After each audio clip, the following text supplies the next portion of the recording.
بسم اللہ الرحمن الرحیم۔ دوستو السلام علیکم۔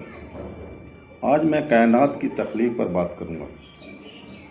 اللہ تعالیٰ نے سورہ رعد کی آیت نمبر 3 میں زمین کی تخلیق کے بارے میں فرمایا ہے اور پہاڑ اور دریا کے بارے میں بھی بتایا گیا ہے کہ لوگوں کو مطالعہ اور جاننا چاہیے۔ اللہ تعالیٰ فرماتا ہے کہ اس نے کائنات و زمین اور آسمان اور جو کچھ اس کے درمیان ہے 6 دنوں میں پیدا کیا، جیسا کہ اس نے قرآن کی متعدد آیات میں بیان کیا ہے۔ یہ 6 دن ہیں: اتوار، پیر، منگل، بدھ، جمعرات اور جمعہ۔ پہلے دن کو اللہ تعالیٰ نے روشنی پیدا کی، دوسرا دن آسمان بنایا گیا تھا، تیسرے دن خشک زمین، سمندر، پودے اور درخت بنائے گئے، چوتھے دن سورج، چاند اور ستارے بنائے گئے، پانچویں دن سمندر میں رہنے والی مخلوقات اور اڑنے والی مخلوقات کو پیدا کیا گیا۔ ایک حدیث میں ہے کہ اللہ تعالیٰ نے فرشتوں کو نور سے پیدا کیا اور شیطان کو آگ سے اور انسانوں کو مٹی سے پیدا کیا گیا۔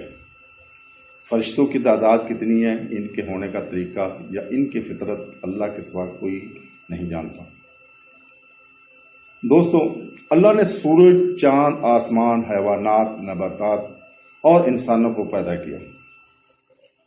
وہ ہر چیز کا خالق ہے۔ اسلام کائنات کی تخلیق کے بارے میں کیا تعلیم دیتا ہے، اس کے بارے میں بتاتے ہیں۔ میرے پیارے دوستو، اسلام اس عقیدے کے بارے میں بالکل واضح ہے کہ اللہ کائنات کی تخلیق کا ذمہ دار ہے۔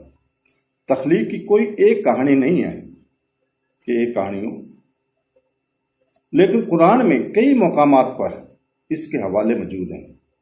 ان سے تصور بنانا ممکن ہے۔ اللہ ابدی ہے، اس لیے وقت کی پابندیوں کا پابند نہیں ہے۔ اللہ تعالی نے ہمیں اس دنیا میں اس لیے پیدا نہیں کیا کہ ہم صرف سجدہ کرتے رہیں، اس میں بہت سے امور شامل ہیں۔ بہرحال آج کی ویڈیو میں اتنی کافی ہے۔ اللہ تعالی ہمیں قرآن پاک پڑھنے اور سیکھنے کی توفیق عطا فرمائے، آمین۔ جن لوگوں نے چینل کو سبسکرائب ابھی تک نہیں کیا، وہ مہربانی کر کے کر لینا، اور تاکہ آپ کو ویڈیو ٹائم پہ ملتی رہے۔ اللہ حافظ، تھینک یو۔